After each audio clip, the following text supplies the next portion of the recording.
Today, we're talking about a murder case that terrified the entire world. In May 1999, a 14-year-old girl named Ah Fong walked alone into a Hong Kong police station. She claimed she was being haunted by a headless female ghost and proceeded to tell a story so utterly horrifying, the police initially didn't believe her. The brutality of it was simply too much for anyone to accept. Ah Fong led the police to an apartment building in KTV, Tsim Sha Tsui.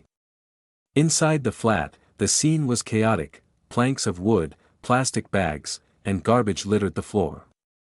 But one item caught the police's eye, a mermaid-shaped plush toy.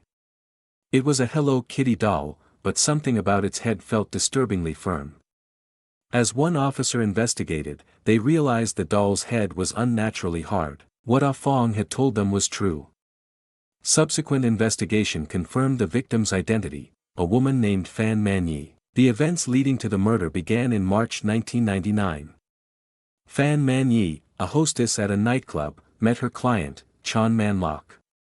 She reportedly stole 4,000 Hong Kong dollars from Chan Man Lok's wallet. Another theory suggests she stole the money due to her drug addiction. Regardless, she pleaded for time to repay him, but after a while, she failed to pay back the principal or the interest. Chan Man Lok was furious.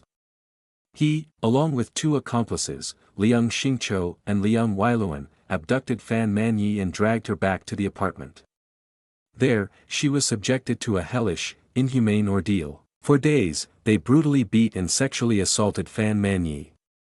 Ah Fong, who was present during the torture, later testified that Liang Wailuan had kicked Fan Manyi's body more than 50 times in a row. The torture escalated. They used lighters to melt plastic and dripped the molten liquid onto Fan Manyi's feet, causing severe burns that left her unable to stand or walk properly. To prevent her from tearing off the congealed plastic, they hung her upside down.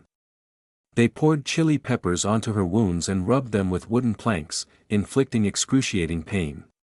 Fan Manyi was in agony. On May 5, Chan Man Lok and his girlfriend went out, locking Fan Manyi in the bathroom. After several hours, they returned. To their horror, Fan Manyi had died.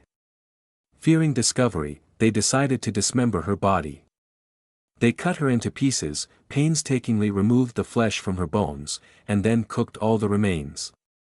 Some were stored in the refrigerator, others were put into plastic bags and thrown into the trash. Afterward, they grabbed a random Hello Kitty plush doll and chillingly sewed the victim's skull inside its head. Chan Man Lok was eventually apprehended at a friend's house, arrested in a joint operation by multiple police units.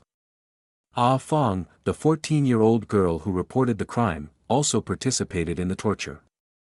When asked why she did it, she claimed she was terrified of the three adults and feared for her own life if she didn't comply. Chan Man Lok, Liang Xingqiu, and Liang Wailuan were all charged with murder. However, when formally indicted, they all pleaded not guilty. Due to the lack of direct evidence, as the body had been dismembered, the charges were ultimately reduced to manslaughter. All three were sentenced to indeterminate sentences, meaning they would only be eligible for parole after serving a minimum number of years. Chan Man Lok was sentenced to a minimum of 20 years, Liang Wailuan to 20 years, and Liang Xingqiu initially to 18 years. Liang Xingqiu repeatedly appealed his sentence.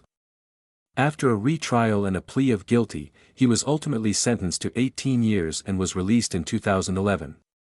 This means he was responsible for killing someone, but served only 12 years. His time in prison seemingly did little to reform him.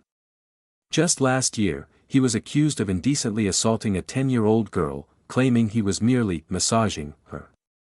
He was ultimately convicted and sentenced to 6 months in prison. The others were released in 2018. The Hello Kitty murder case exposed a chilling underbelly of human cruelty and the vulnerabilities of those caught in its web.